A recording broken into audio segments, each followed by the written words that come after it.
Ticket to Ride, The Promise of America. And this is a true story. And the author himself is Mr. Don Hussey. Well, thank you very much. This is a fabulous opportunity for me to be able to share my thoughts in my book with your audience and with you in particular. And the interesting thing about the subtitle, The Promise of America, people have asked me, what does Ticket to Ride mean? Is this where I get my ticket to ride a bus or something? But the Promise of America goes hand in hand with the title, because the Ticket to Ride, for me, was my graduation from college, my leather-bound document that I finally got my hands on. And the Promise of America relates directly to that, because I never would have been able to get through college had it not been for the efforts of generations before me to promise me that if you work hard, and you work harder than hard, you will eventually be able to be successful and achieve the kinds of things that you'd like to achieve.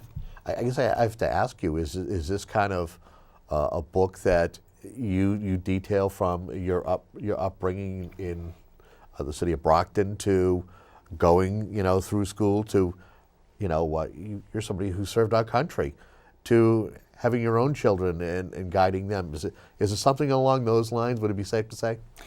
Yes.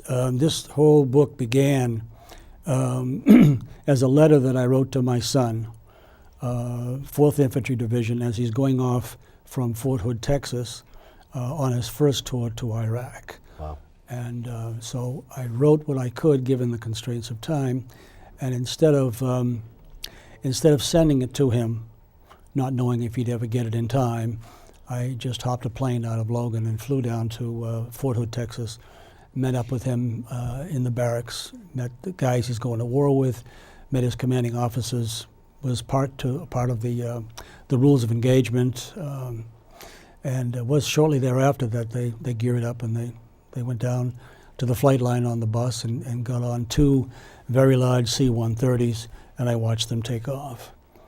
So my letter to him was to detail for him my early life, from my earliest recollections up to and including graduating from college, stuff that he never knew anything about and we never really talked about. I mean, you don't sit down and talk with your children about what you did in the 3rd grade, and not that it's that simplistic, but I detailed for him my life. So this is an autobiographical sketch. It's a memoir, slice of life. But it does begin with those comments about a letter to my son. I guess I would ask, and that is, do you go into details about after you get out of college? Have you had a chance to share with him what you went through?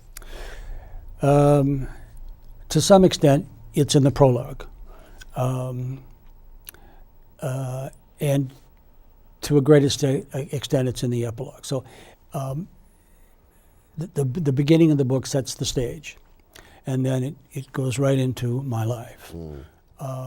And at the very end, at the epilogue, I wrap it up with what I think is some pretty significant messages to young people in America as to what they owe to their country, to their family, and especially to themselves, about working hard to achieve a level of success that you're capable of achieving.